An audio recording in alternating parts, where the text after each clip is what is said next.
52 मंत्र हैं। उन 52 मंत्रों में उसका क्या दिव्य भाव है, उस पर थोड़ा श्रवण करेंगे।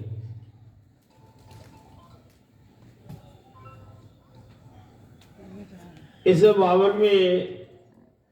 52 मंत्रों में जिन दिव्य भावों का प्रतिपादन है उसका एक छोटा स्वरूप हम देखते हैं। प्रथम मंत्र में ही ये कहा गया है कि इस ब्रह्मांड में 3 प्रकार की अग्नियां हैं। एक बिजली रूप जो अंतरिक्ष में विद्यमान है, और दूसरी काष्ठ आदि में विद्यमान अग्नि देवता है। 2 काष्ठ हम लें, उनमें घर्षण करें तो वहां भी अग्नि उत्पन्न हो जाती है। और तीसरा जो सूर्यमंडल है वहां भी अग्नि विद्यमान है। तो सूर्य देवता भी अग्नि के देदीप्यमान स्वरूप से भासमान हो रहे हैं। और अंतरिक्ष में गरजते हुए जो बादल हैं उनके लिए हम शांति करने में मंत्र पढ़ते हैं। शन्नो वातः पवतां सन्नस्तवतु सूर्यः शन्नाकनिकृतद्देव पर्जन्यो विवर्षतु। तो कनिकृत गरजते हुए जो बादल हैं, पर्जन्य हैं, उनमें भी विद्युत विद्यमान है और बिजली गरजती है, कंपन होता है। और इस पृथ्वी पर अग्नि सर्वत्र विद्यमान है। आप देखते हैं कई बार समाचार सुनने को मिलता है वन में भयंकर अग्नि जल लग गई है।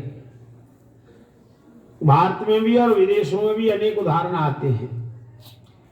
तो कोई वन में जाके अग्नि लगाता नहीं है।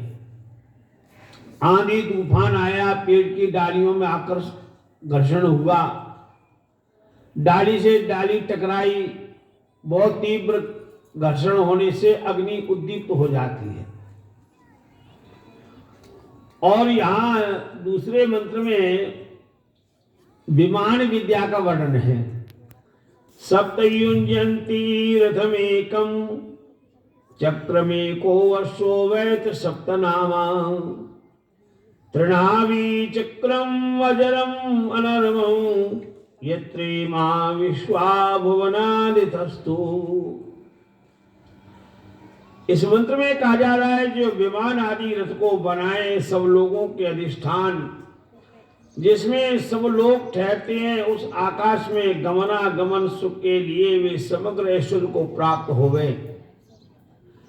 अर्थात वेद में समस्त विद्याएं हैं।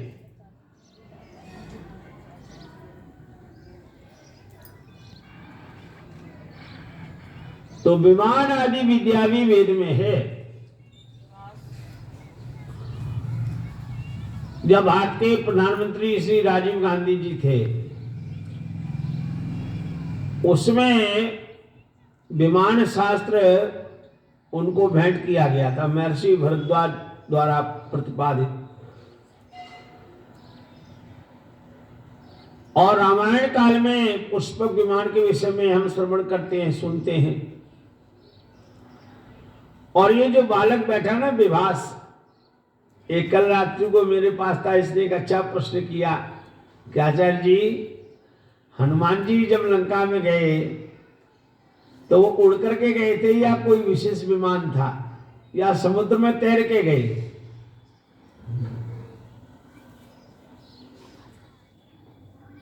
अब ये बच्चे के मन में एक जिज्ञासा भरा प्रश्न है कि हनुमान जी का जाने का साधन क्या है। अब हमारे कवियों ने तो उसको अलंकारिक रूप में बड़ा विस्तार दिया, और जनमानस में गोस्वामी जी के रामचरितमानस की बड़ी प्रसिद्धि है, क्योंकि वो हिंदी भाषा में है तो सब लोग सहज रूप से गा लेते हैं। जन सामान्य के लिए भी वह एक आस्था का भाव बन गया है। तो गोस्वामी ने तो हनुमान जी के उस मार्ग को बड़ा महिमा मंडित किया। दीगिर चरण दे हनुमंता, सो गाजा पाताल तुरंता। जिम अमोघ रघुपति करवाना, यही भांति चले हनुमाना। बड़ा सुंदर वर्णन हनुमान जी की गति। लेकिन विवास का प्रश्न बड़ा मार्मिक है कि समुद्र में तैर के गए हैं तो तैरे कैसे, और यदि वायुयान से गए तो वो यान कैसे थे? साधन तो था।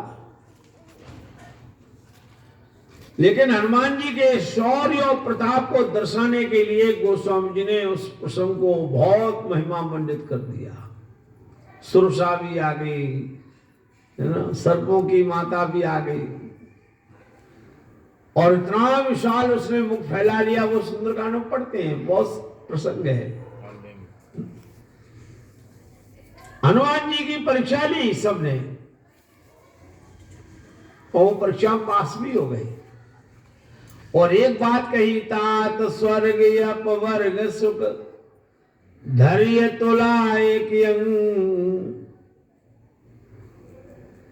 कि हनुमान जी का जो प्रताप है, शौर्य है,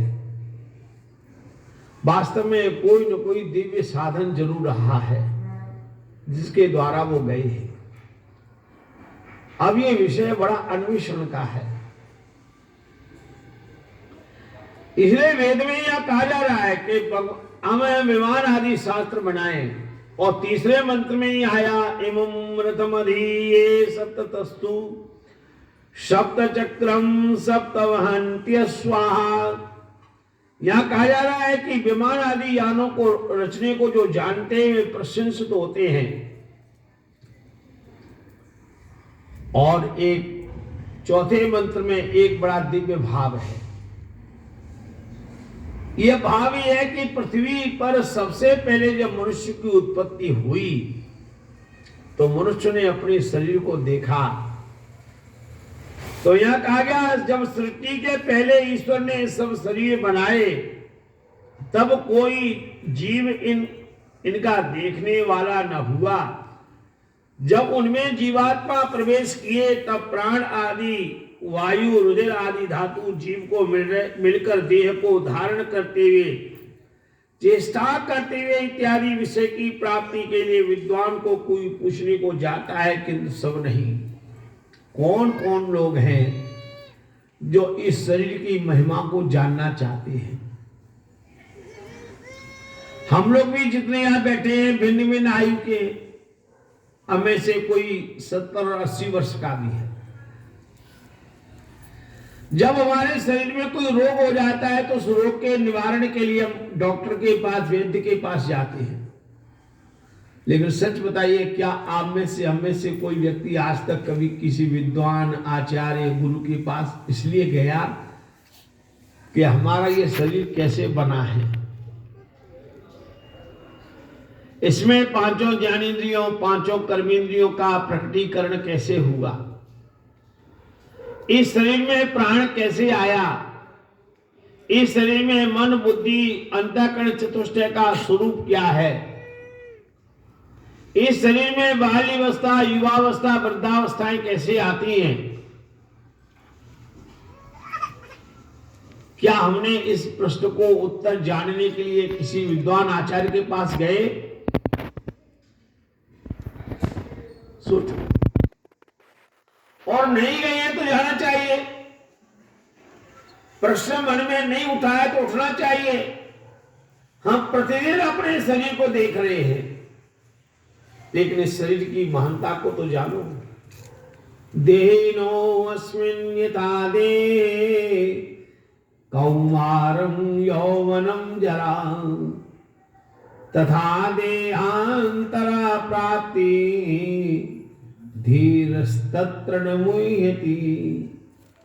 इसका नाम शरीर है, इसका नाम तन है, विस्तार को प्राप्त हो जाता है। इसका नाम काया है, इसका नाम बपू है और एक नाम इसका है क्षेत्र। क्षेत्र कहते हैं खेत में अनाज पैदा होता है, किसान बीज डालता है, वो बीज बढ़ता है, फिर उस बीज में एक बीज से अनेक बीज तैयार हो गए। क्या बात है। ऐसे एक घर में एक बालक पैदा होता है, बीज रूप में बड़ा हो गया, अब विवाह हो गया, पत्नी आ गई, 1 से 2 हो गए। अब पर वो माता पिता बने, 2 से 3 हो गए, फिर और दूसरी संतान आई, 4 हो गए, तीसरी संतान आ गई, 5 हो गए, चौथी संतान आ गई, 6 हो गए। पुराने समय में तो 10-12 तक पहुंच जाते थे, अब 2022 में 2 ही रह गए हैं, और कुछ लोगों के यहाँ तो 3 ही रह गए हैं। माता पिता 1 संतान, अब आगे नहीं बढ़ रहे। भवन बहुत बड़ा है, कोठी बहुत बड़ी है, घर में 15-20 कमरे हैं, लेकिन रहने वाले 3 ही प्राणी हैं, और बेटा बाहर चला गया तो 2 के 2 ही रह गए।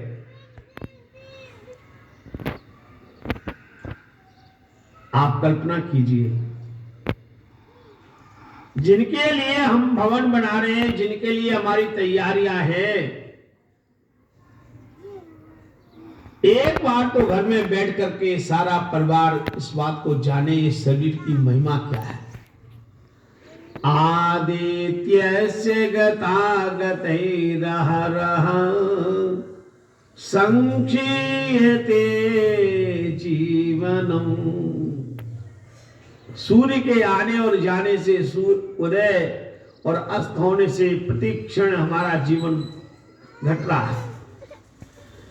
व्यापारै बहु कार्य भार गुरुहि कालो न वे जायते। बहुत से कार्य भार व्यापार इतना फैल गया है कि हमें काल का बोध भी नहीं होता, समय का भी बोध नहीं हो रहा। दृष्ट्वा जन्म जरादि दुःख मरणं त्रासश्च नोत्पद्यते पीत्वा मोहमयीं प्रमादमदिराम् उन्मत्तभूतं जगत्। संस्कृत का कवि सावधान कर रहा है। दृष्ट्वा जन्म जरा दुख मरण, जन्म को, जरा, वृद्धावस्था को, मृत्यु आदि देख करके भी हमें होश नहीं हमारा, हम बेहोशी में पड़े हैं।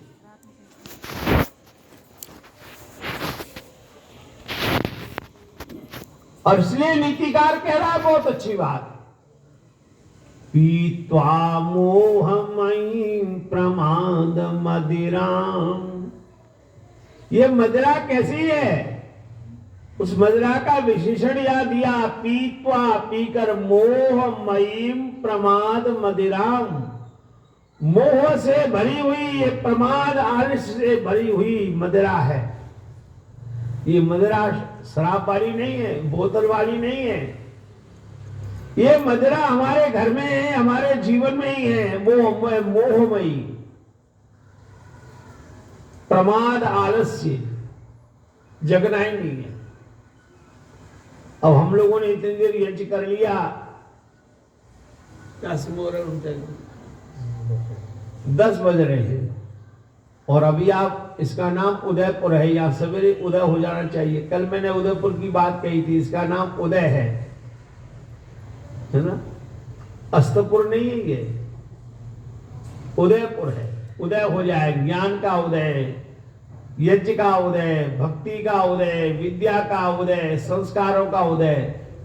अब उदयपुर में अभी लोग गहरी नींद में पड़े हुए हैं।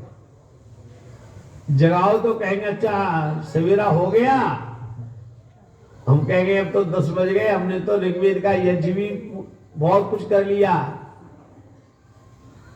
अब वो मोहमयी प्रमाद मदिरा में पड़े हुए हैं। उन्मत्त भूतम जगत, नीतिकार सावधान कराइए, जगत उन्मत्त हो रहा है भाई चंद्रशेखर जी। इसलिए यह 52वां सूक्त हमें जगा रहा है, जागो। और एक बात और देखें, यहां लिखा है कि जैसे बछड़ा गौ के पीछे जाता है, यह भूमि सूर्य का अनुभ्रमण करती है। जैसे बछड़े को गौ माता का अनुगमन करती हम देखते हैं, ऐसे पृथ्वी माता सूर्य का अनुगमन कर। द्यौराम पृथ्वी त्वम, विवाह में कहते हैं, गृहस्थ आश्रम में पति देव के समान है और जो पत्नी है वो पृथ्वी है। विवाह संस्कार में वर्णन आता है, द्यौरहम पृथ्वी तुम तावे वही सारे तो ददावई पुत्रान विंदावई बहुस्ते संत जरदष्टया। ये मंत्र आता है, ये हम गृहस्थियों के लिए है उपदेश। और इसे पूरे 164वें अध्याय को जब हम देख रहे थे तो यहां एक भाव आया 15वें मंत्र में, वह ईश्वर विकार रहित होता हुआ सबको विकार युक्त करता है। क्या बात है, क्या प्रभु की महिमा है। वो कभी विकार में नहीं आता, वो स्वयं निर्विकार है और सबको विकार परिवर्तन वाला कर रहा है। क्या प्रभु जय जयकार है। क्या शरीर आपने बनाया, जन्म हुआ तो कितना आकार छोटा था, माँ की गोदी में सिमट जाता है। ये बच्चा है ना हमारे सामने करुण क्रंदन कर रहा है, माँ की गोदी में, गोदी मिल गई, शांत हो गए, गहरी नींद में चले गए, आनंद आ गया। ये जीवन की अवस्था देखो। और यहीं पर एक बात और आई 16वें मंत्र में, विद्वान जन पुत्रों को पढ़ाकर विद्वान करें, विदुषी स्त्रियां कन्याओं को विदुषी करें। माताएं बैठी हैं, माता निर्माता भवती, माता जीवन का निर्माण करने वाली होती है। माँ जैसा चाहे वैसा बच्चों को बना सकती है। वे माताएं वंदनीय हैं, प्रशंसनीय हैं, जो अपने परिवार का निर्माण करती हैं, अपने संतान को शिक्षा के द्वारा सुयोग्य बनाती हैं। उसका बड़ा सुंदर वर्णन इस अध्याय में है। और इसी अध्याय के 20वें मंत्र में आया, पर जीव परमात्मा जगत का कारण ये तीन पदार्थ अनादि और नित्य हैं। इसका बड़ा सुंदर वर्णन है। और इसी सूक्त के 24वें मंत्र में वर्णन आया कि जिस जगदीश्वर ने वेदस्थ अक्षर पद वाक्य छंद अध्याय आदि बनाई है, उसको सब मनुष्य धन्यवाद देवे। आओ प्रभु का धन्यवाद तो करो। इसलिए वेद में भगवान को कवि कहा, देवस्य पश्य काव्यम न ममार न जीर्यति। भगवान के इस वेद रूपी काव्य को तो देखो, जो न ममार न कभी मरता है, न जीर्यति न कभी पुराना होता है। और वेद में भगवान को स्वयं कवि कहा है, सपरेगा शुक्रम कायम अस्नाविरम शुद्धम पापविद्धम कवि मनीषी परिभू स्वयं भू। भगवान स्वयं कवि है, वेद उनका काव्य है। और इसलिए भगवान का कोटि कोटि धन्यवाद करें। यदि उसने हमें वेद रूपी काव्य न दिया होता तो हमारे आदरणीय शिव प्रकाश जी कैसे ऋग्वेद का यज्ञ करते, कैसे हम आहुति देते हैं। और इसके साथ साथ इसी 164वें सूक्त के 29वें मंत्र में एक बात कही, मेघ पृथ्वी में वृक्षादि को अच्छे सींच को बढ़ाता है, पृथ्वी सबको बढ़ाती है। पृथ्वी में जो बिजली है वह रूप को प्रकाशित करती है, विज्ञान आदि से घर आदि बनता है। वैसे परमेश्वर ने ये सृष्टि बनाई है, भगवान ने सृष्टि बनाई है और सृष्टि के साधनों को जोड़ करके हम अपना घर बना लेते हैं। अब आपके घर में जितने दरवाजे खिड़कियां हैं कोई वृक्ष का ही रूप तो है ना। आपने वहां से लकड़ी लेके घर सजा लिए। घर की एक एक दीवार को देखें, घर का एक एक कोना देखें, घर की छत को देखें तो लगता है भगवान के दिए हुए साधनों से हमने अपना घर सजा लिया। ये तो बाहर के साधन है, लेकिन एक देवता ऐसे लोग होते हैं जो अपने घर को भगवान की वेद विद्या से सजाते हैं।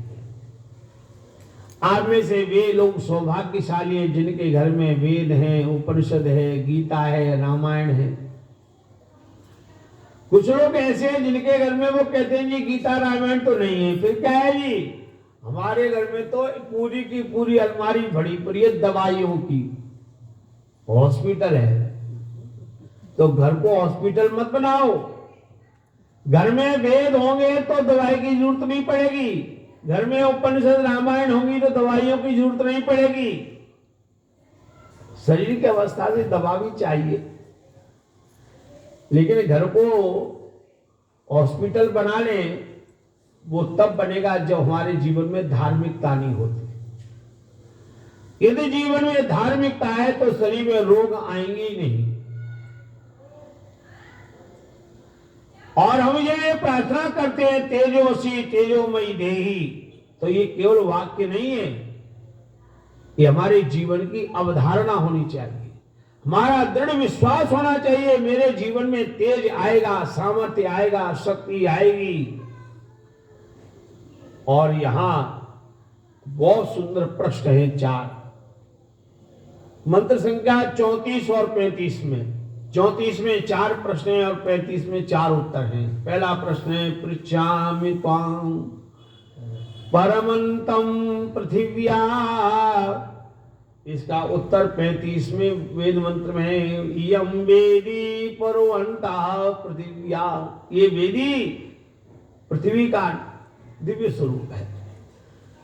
शांति क्रम का भी प्रातः काल हमारे प्रिय अवनीश जी पाठ कर रहे थे। वहां एक मंत्र आता है सन्ना सोमो भवतु ब्रह्म सन्ना षण्णो ग्रावाण समसन्तु यज्ञां सन्ना स्वरूणां मितयो भवन्तु सन्ना प्रश्वा समस्तु वेदी। उस मंत्र में अंत में वेदी सम अस्तु। ये जो वेदी है जहां बैठ करके ब्रह्म की आराधना की जा रही है, जय जयकार किया जा रहा है, यहां स्वा का आगान हो रहा है। याद रखो, आपने किसी को घर में चूल्हा तो सबके घर में होता है, अब मिट्टी वाला चूल्हा की जगह गैस का चूल्हा आ गया। आपने एक चूल्हे पर स्वा बोलते हुए किसी को देखा है क्या? घर में मां रोटी बना रही हो और कहे रोटी बनते ही रोटी फूटने लगे स्वाहा, आटा गूंदने लगे स्वाहा, सब्जी काटने लगे स्वाहा, दाल उबल रही है स्वाहा, चावल की सीटी बज गई कुकर की स्वाहा। ऐसे देखा क्या? नहीं। स्वाहा कहां बोला जाएगा? इस वेदी पर। और यहां यही भाव आया पृच्छामि त्वां परमंता पृथिव्या यम वेदी परमंता पृथिव्या। दूसरा प्रश्न है पृच्छामि यत्र भुवनस्य नाभि। उत्तर दे रहे हैं अयम यज्ञो भुवनस्य नाभि। तीसरा प्रश्न किया पृच्छामि त्वां वृष्णो अश्वस्य रेतः अयम सोमो वृष्णो अश्वस्य रेतः। इस परम पराक्रम ये ब्रह्मचर्य का दिव्य स्वरूप कहां दिखाई दे रहा है? हमारे जीवन में ही परिलक्षित हो रहा है। एक बात यहां समझने, आपके लिए मेरे लिए भी है। मेरे लिए पहले है, आपके लिए बाद में है। हम सब यहां गृहस्थी बैठे हैं, हमें छोटा छोटा व्रत करना चाहिए। यज्ञ चल रहा है 7 दिन का, सब पति पत्नी ब्रह्मचर्य का पालन करेंगे। कभी वासना का भाव मन में आया ही नहीं। कभी कभी संकल्प करने पति पत्नी 15 दिन घर में रहे, पूरा शुक्ल पक्ष का 15 दिन है, दोनों ब्रह्मचर्य का पालन करेंगे और साधना करेंगे, जप करेंगे, ध्यान करेंगे और अलग अलग शयन करेंगे।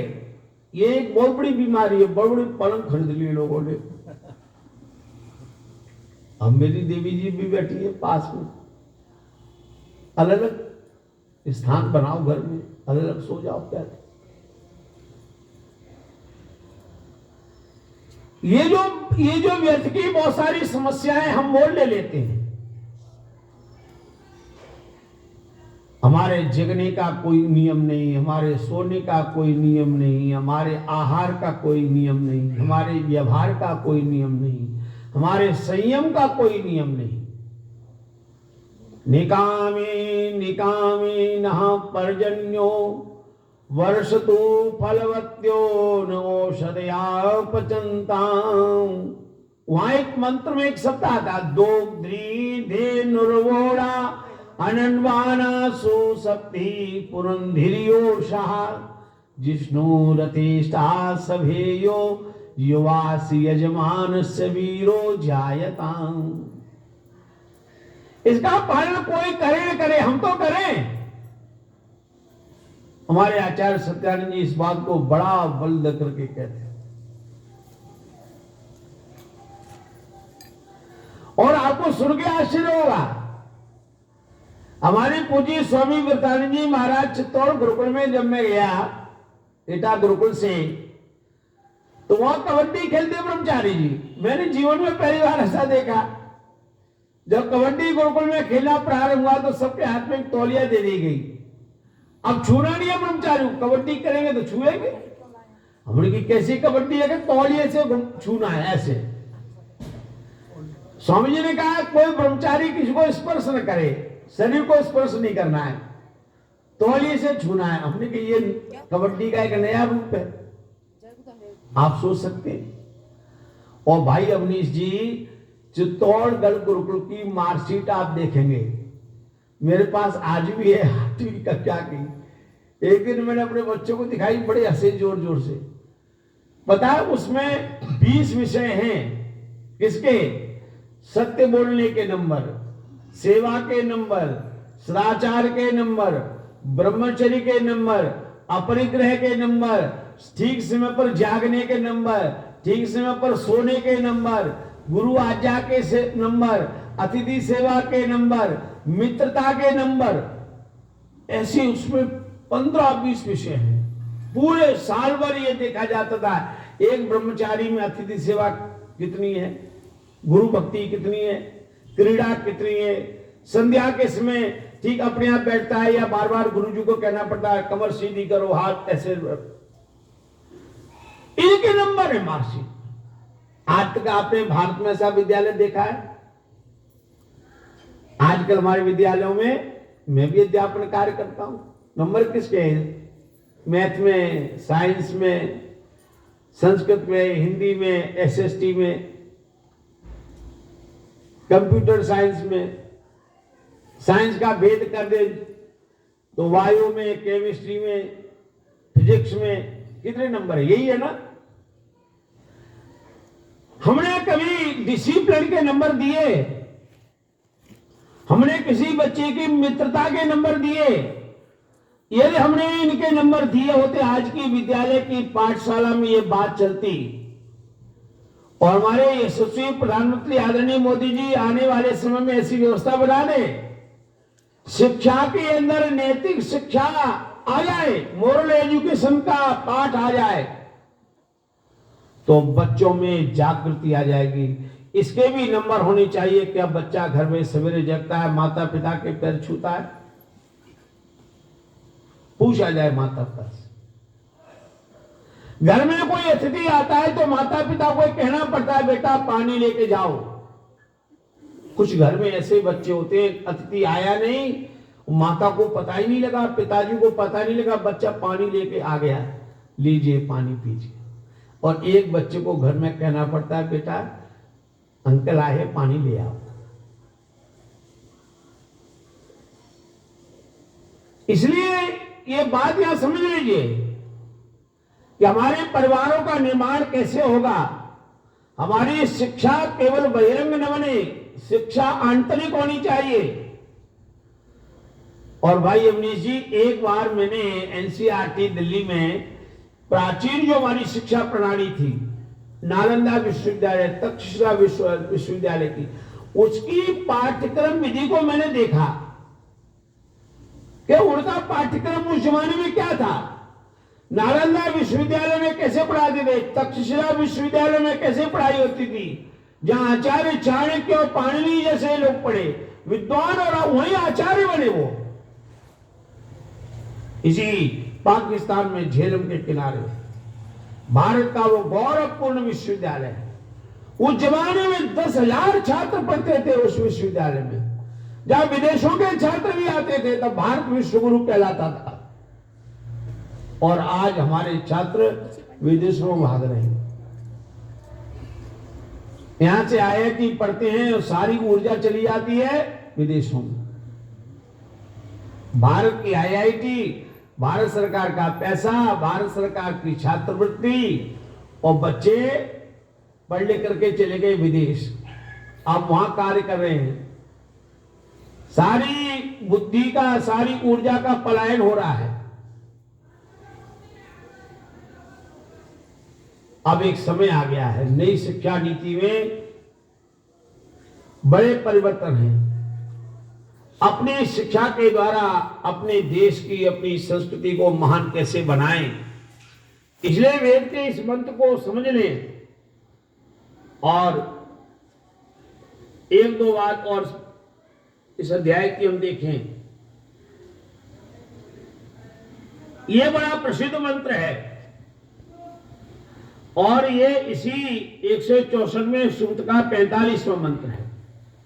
चत्वारि वाक् परिमिता पदानि तानि विदु ब्राह्मणा ये मनीषिणः गुहात्रीणि निहितानि गयन्ति तुरीयं वाचो मनुष्या वदन्ति। वाणी के 3 स्वरूप तो अंतर्निहित हैं, परा पश्यन्ति, मध्यमा, और जो तुरी बैखरी वाणी उसको मनुष्य बोलते हैं। मैंने आपसे कहा था दिल्ली विश्वविद्यालय में जब मैंने MPhil का अपना शोध प्रबंध लिखा तो मेरा यही विषय था, व्याकरण साहित्य। बहाड़गढ़ में आदरणीय युधिष्ठिर भी ईमानदारी से कहता हूं, मैं कम से कम 12 से 14 घंटे पढ़ता हूं। ये देवी सामने बैठी, ये कई बार चाय रख जाएंगी और मैं पढ़ता रहूंगा, आधे घंटे बाद आके देखेंगी चाय रखी ऐसी। मैं कहता गलती होगी, हाथ जोड़ता हूं, क्षमा करो। पता ही नहीं लगा। ये प्रशंसा नहीं है। हमें अपने जीवन में विद्या का अभ्यास ऐसे करना चाहिए। ये विवाह शाम रात्रि को मेरे पास आया, ये आसन थोड़ा बड़ा कर दिया। अब पीछे चौकी यहां थी ना, तो मुझे ऐसे पैर जोड़ के ऐसे बैठे रहना पड़ा। 2-3 मेरे पैरों में खुद दर्द हो गया। मैंने कहा नहीं, लेकिन जब ज्यादा हो गया तो फिर मैंने शिव प्रकाश जी से कहा कुछ व्यवस्था है थोड़ी अलग हो जाए, थोड़े पैर हिला लें, नहीं तो बिल्कुल जकड़ जाते थे। तो विवाह आया रात को, मैंने कहा बेटा थोड़ा गर्दन पे ऐसे हो गया, तो इसने मसला पर मैंने कहा सेवा की है तो कुछ वरदान तो देना चाहिए। मैंने कहा तुमको मैं अंग्रेजी के सारे ग्रामर का संस्कृत में ट्रांसलेशन किया है, हिंदी संस्कृत अंग्रेजी पूरा ग्रामर एक साथ। आप में भी कोई चाहे तो ले सकता है। इसने पूरी फोटोकॉपी करा ली, सारी टेंस तैयार हो गई। बच्चों को अभ्यास कराएं भाषा का, डूब जाइए उसमें। और कभी कभी ये स्वभाव डालिए, अवनीश जी शुरू कर देना है, वेदांशु से पूछना है, आपको उत्तर मालूम है, सब चीज मालूम है सतप्रिय जी, लेकिन आपको जानबूझ करके कहना है विवास जी, अरे वो उसका उत्तर क्या था बेटा बताना, मुझे याद नहीं आ रहा। अब विभास कहेगा पिताजी आप तो सब आदमी बेटा भूल गया इसमें, अब ढूंढो आप। अब बच्चा खोज करेगा, 10 मिनट 15 मिनट लगाएगा, तो उसको पुस्तकें देखने का पता लग जाएगा।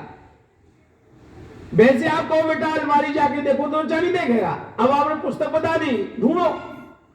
अब बच्चा एक पुस्तक के लिए 50 पुस्तकें देखेगा तो उसे पता लग गया कि मेरे पिताजी के पास ये 50 पुस्तकें हैं। घर में बच्चों को आदत डलवाइए, कभी उनसे दिन में कहिए बेटा जाओ रामायण उठा के लाओ, जाओ बेटा वेद उठा के लाइए, बेटा उपनिषद ले आओ। अरे वहां देखो देखो कठोपनिषद रखिए ना, वो उठा के लाओ।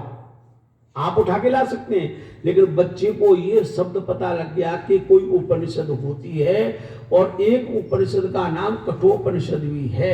अब उसके अंदर संस्कार पैदा आपने कर दिया। जब वो समय आएगा उसका तो वो कहेगा मेरे दादाजी मैं जो छोटा था ना कठोपनिषद कहते थे, एक बार देखो तो सही है कठोपनिषद है क्या चीज। संस्कार पैदा हो गया।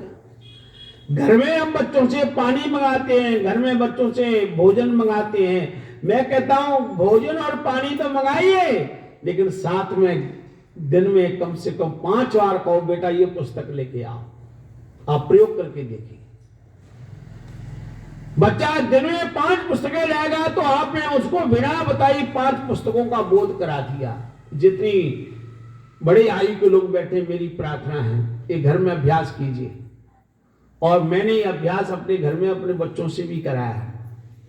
मेरे बच्चों को बहुत सारी लाइब्रेरी का बोध होगा, छोटे बच्चे को तो बहुत ही ज्यादा। मैं जानबूझ के कराता हूं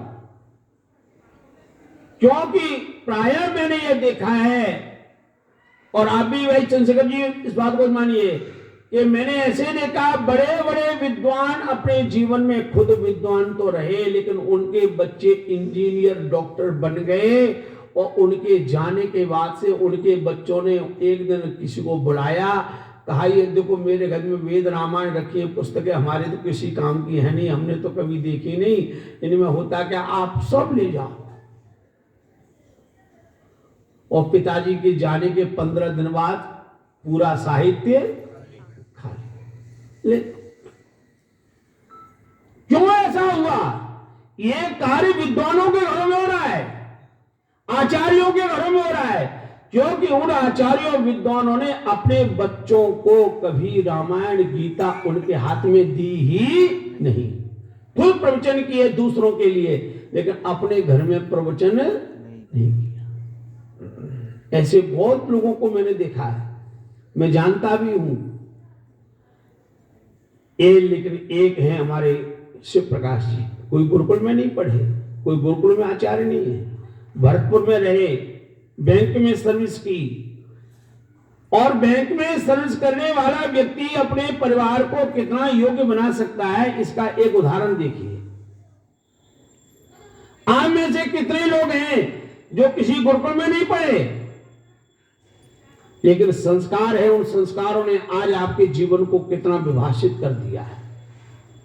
इसलिए मैं ऐसे सदगृहस्थियों को प्रणाम करता हूं, इस यजुर्वेदी से, जिन्होंने धर्म का आचरण अपने परिवार के निर्माण के लिए किया है। और अंतिम बात देखिए, 46वां मंत्र है बड़ा प्रसिद्ध। इंद्रम मित्रम वरुणम अग्निम आहुरतो दिव्या सुपर्णो गरुत्मान एकम सद्विप्रा बहुधा वदन्त्यग्निम यम मातरिश्वानमाहु। ये बड़ा प्रसिद्ध वचन है। एकम सद्विप्रा बहुधा वदन्ति। विप्रा उस एक परमात्मा को बहुत प्रकार से कहते हैं, ज्ञानी लोग अनेक प्रकार से उसका व्याख्यान करते हैं। ये 40वां मंत्र है इसी अध्याय का, और इसके साथ साथ ये पूरा अध्याय पूर्णता को प्राप्त हो रहा है। 52वें मंत्र में इसका सारा श्रेय हमारे जयपुर निवासी भाई चंद्रशेखर जी को जाता है, जिन्होंने कल मुझे कहा चाचा जी प्रथम मंडल में सबसे दिव्य सूक्त 164वां 52 मंत्र इसमें है। और भाई जी 52वें मंत्र में ये अंतिम प्रार्थना है। जैसे सूर्य लोक भूगोलों के बीच स्थित हुआ सबको प्रकाशित करता है, ऐसे ही विद्वान जन सब लोगों के मध्य स्थिर होता हुआ सबके आत्माओं को प्रकाशित करता है। जैसे सूर्य वर्षा से सबको सुखी करता है, वैसे ही विद्वान विद्या, उत्तम शिक्षा, उपदेश वृष्टियों से सबको आनंदित करते हैं। तो जो कार्य सूर्य कर रहा है वही कार्य धरती पर विद्वानों को करना चाहिए। सूर्य वृष्टि करता है, जल की वर्षा करता है, ऐसे विद्वानों का कर्तव्य है कि उनके पास जो जो विद्या है, उत्तम संस्कार हैं, उससे जनमानस का कल्याण करें। इन शब्दों के साथ इस पूरे सूक्त की महिमा को हमने थोड़ा थोड़ा जाना। इन ओम शांति शांति शांति।